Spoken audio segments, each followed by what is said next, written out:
सावधान, रुपया खतरे में है। जी हाँ, रुपया खतरे में है। शायद आपको पता भी नहीं चलेगा या पता भी नहीं होगा या भनक तक नहीं, लेकिन रुपया खतरे में है। हमारे भारत का रुपया बुरी तरीके से गिर रहा है और गिरने वाला है, लेकिन इससे होगा क्या और भारत का रुपया खतरे में क्यों है, आइए जानते हैं इस वीडियो में। पिछले साल मई 2021 में डॉलर की कीमत 71 रुपए थी। इसके बाद 2021 के अक्टूबर महीने में ये डॉलर 75 रुपए तक पहुंच गया और यहाँ जिसकी कीमत 77 रुपए तक पहुंच चुकी है। दोस्तों, लगातार डॉलर की कीमतों में उछाल देखा जा रहा है और रुपया कमजोर होता जा रहा है।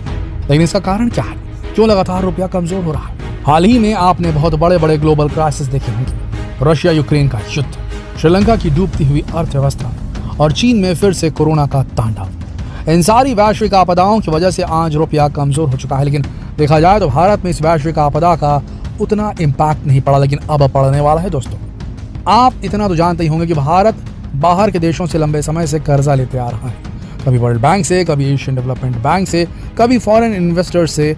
असल में देश को चलाने के लिए कर्जे की जरूरत पड़ती ही है।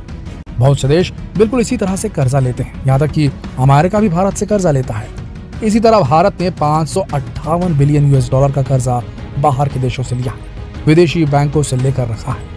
इस कर्जे को 10 से 15 साल की अवधि के लिए लिया गया था, लेकिन अब इसका भुगतान करने का समय आ चुका है, जिसके लिए भारत को 2022 के आखिरी महीने तक 256 बिलियन US डॉलर की जरूरत है और उसे भुगतान करना है। हर महीने करीब 10 बिलियन से 15 बिलियन US डॉलर का भुगतान किया जाएगा, जो करीब 18 लाख करोड़ रुपए होते हैं। दोस्तों, 18 लाख करोड़ रुपए। सवाल ये उठता है कि भारत इतना बड़ा कर्ज चुकाएगा कैसे?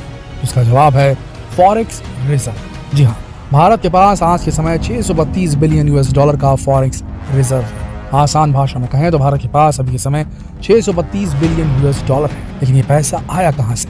तो जरा सुनिए। भारत कर्जा लेता ही नहीं, बल्कि दूसरे देशों को कर्जा देता भी है। इसी तरह भारत के पास आज के समय 263 बिलियन US डॉलर की फॉरेन करेंसी है। यूनाइटेड स्टेट्स की ट्रेजरी बिल है।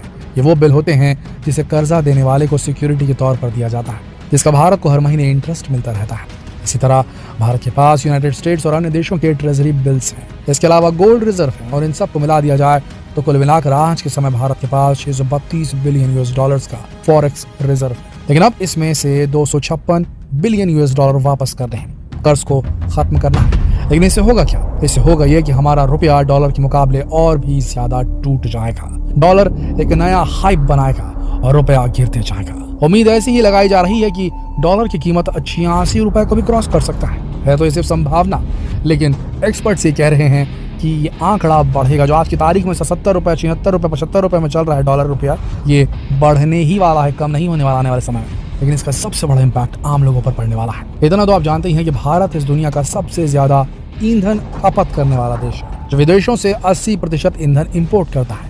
वहीं ईंधन को हम डॉलर्स की कीमतों पर खरीदते हैं। अब इससे होगा ये कि जैसे जैसे डॉलर बढ़ेगा, ईंधन के दाम बढ़ते चले जाएंगे और जब ईंधन के दाम बढ़ेंगे तो इससे पूरे देश की महंगाई चरम सीमा पर पहुंच जाएगी। आज के समय आप भले ही 120 रुपए का पेट्रोल डलवा रहे हैं, लेकिन जब डॉलर की कीमत 86 तक पहुंच जाएगी, तब यही पेट्रोल आपको शायद 150 रुपए में भी देखने को मिलेगा।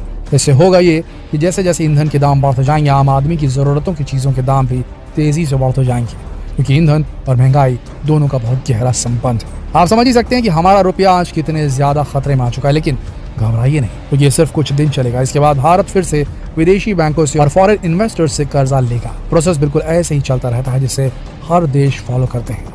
देखा जाए तो आज इसी फॉरेक्स एक्सचेंज और रिजर्व की वजह से भारत इस भरी वैश्विक आपदाओं से बचा हुआ है।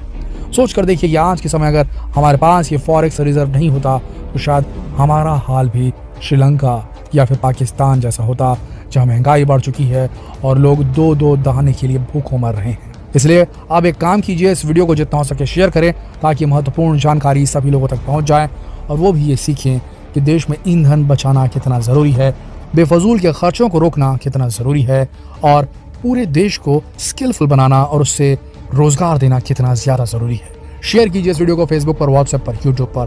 कल फिर मिलते हैं एक और आंखें खोल देने वाले वीडियो में। तब तक के लिए आप सबका इस वीडियो के अंत तक बने रहने के लिए दिल से धन्यवाद।